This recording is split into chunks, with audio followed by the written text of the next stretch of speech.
What are you doing right now? Is it something that you really love?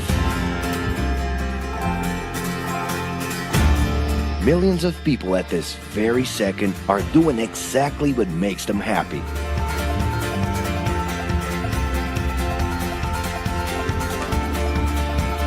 But wait a minute. You spend a big part of your life working. And any job has the potential to drive you insane. I think this is a good time for a break. But, of course, there's a bright side.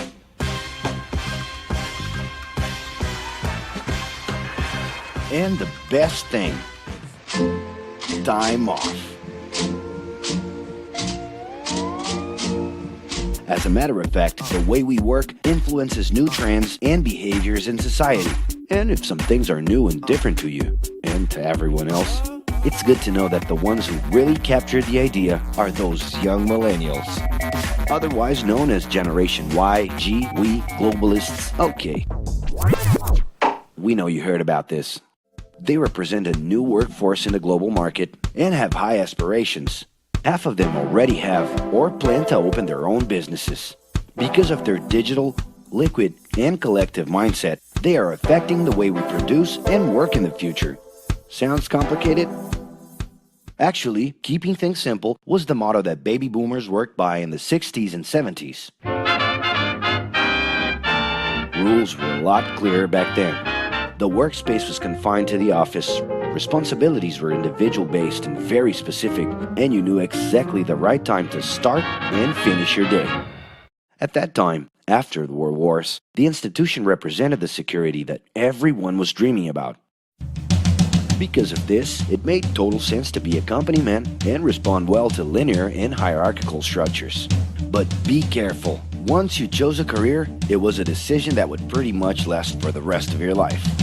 Older workers would teach young ones because putting in long years of experience was essential if you wanted to grow within the company. Having a job would guarantee social status and was the first step towards marriage and a first kid 9 months later. Work didn't mix with personal life.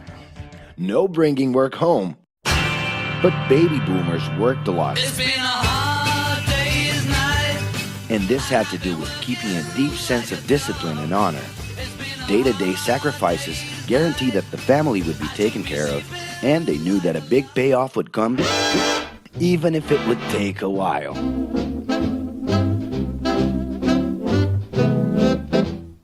However, Generation X redefined the time relationship between work and reward.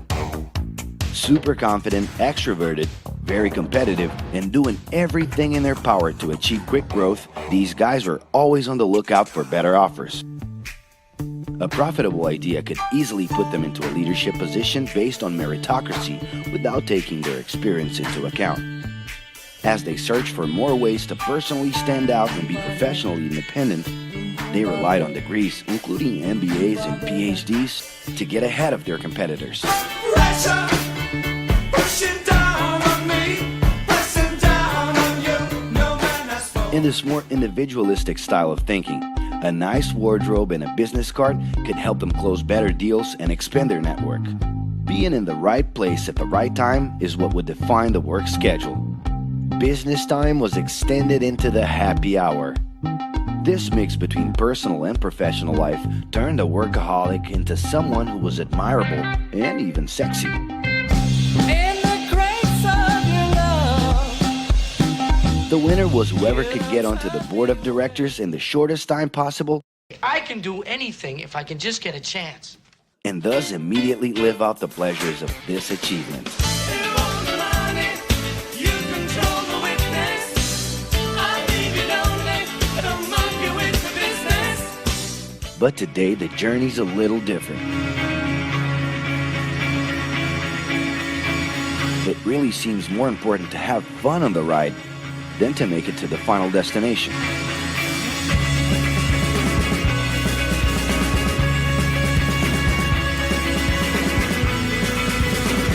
Ironically, millennials, those unpredictable kids, are the ones perfectly translating this new vision. In a time when pleasure determines professional accomplishment, they know, like no one else, how to recognize opportunities that link passion with work. It's not right, but it's now or never. The creative economy, new professions, an entrepreneurship boom, and the new collective power are painting a brilliant and never-before-seen scenario. No wonder millennials are so impatient. The speed at which they connect with the world sets the pace for their work relations. Projects that only will make a difference in the long term just don't stimulate them.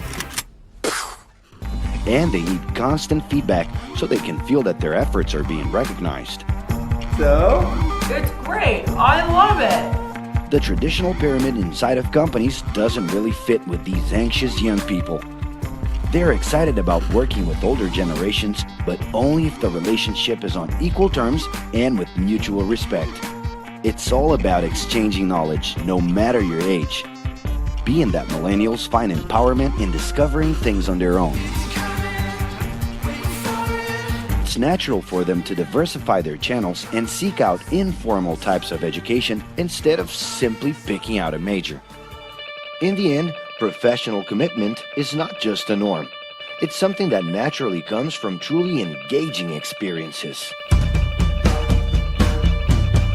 Besides having a job, it's become more important to have a purpose that can be carried out in different forms at the same time.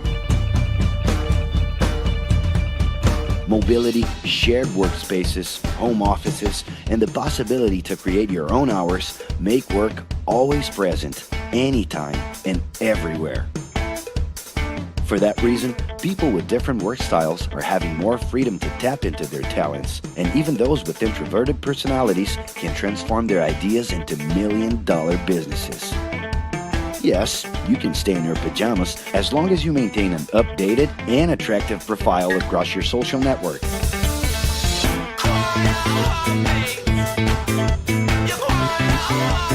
As you can see, flexibility is really the way to go. Millennials are fascinated when they get involved in works in progress and feel motivated by learning new skills. They're excited about an open and forever beta world where testing and messing with something unfinished is the only way to create the new. Millennials need more than ever to feel autonomous, and they're exhilarated by the challenge to develop and participate collaboratively.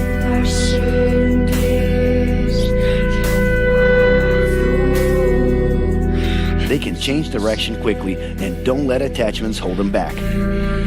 It's about living better in the present with no illusion that the future can be controlled.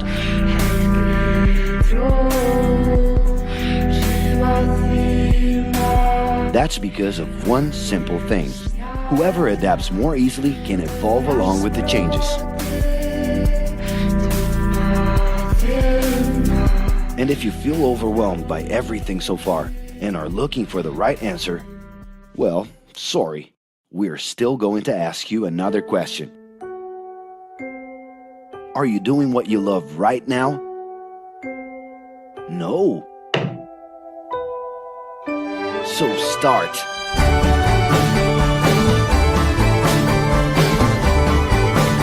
The clock is ticking and your life is in a hurry. Discover your life's purpose and make it happen. Loving your work will put you in motion. It's the only way to lead a fulfilling life every day.